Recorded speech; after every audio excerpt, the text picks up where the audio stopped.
New at 5:30, police say they knew who did it, but they couldn't make an arrest. Tonight, their patience has paid off, finally charging 2 people in a deadly hit-and-run crash 6 months after it happened.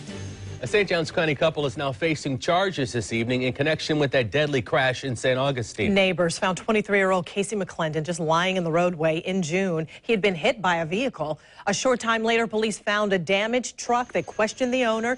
Police say the owner admitted to hitting something but didn't stop to investigate. However, it wasn't until this week, just yesterday, that law enforcement made an arrest. Channel 4's Kumasi Aaron joining us live. Kumasi, why did it take more than 6 months for charges to be filed? Well, deputies say it's because they were waiting for several things: a toxicology report, autopsy results, and for that vehicle to be very closely examined. And today we also learn more about why this man's friend is now charged too.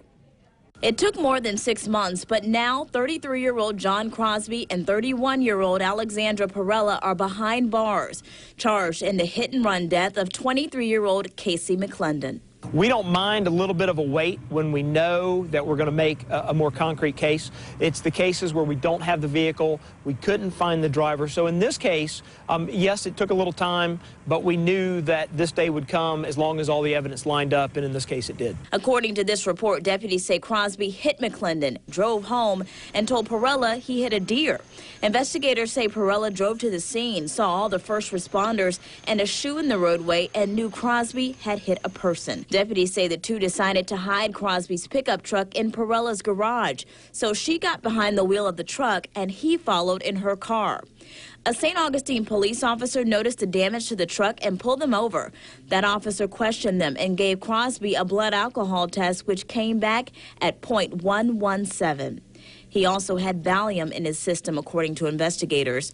Even with that evidence, deputies couldn't make an arrest in connection with the hit and run. It just takes time, and that is not uncommon for us. A general time frame once your blood comes back is an extra month or so, but many times it may take, before we get blood tox results and screens back, it may take a couple of months before we get those back. Deputies were able to arrest the two Tuesday. Investigators know they don't always have the evidence they had in this case in other deadly hit and run investigations. That's when they say the community is more important than ever. A lot of times it's the eyes and ears in the community that will call us, will give us tips, be it anonymous or be it straightforward, and that is really the key that puts us on a path. And then eventually and hopefully we find those individuals responsible. Now, in 2004, Crosby was cited for speeding, having no proof of insurance, and having unsafe equipment. Now he's charged with DUI, leaving the scene of a crash with death. Perella is charged with accessory after the fact to leaving the scene of a crash with death. Kumasi Aaron, Channel 4, the local station.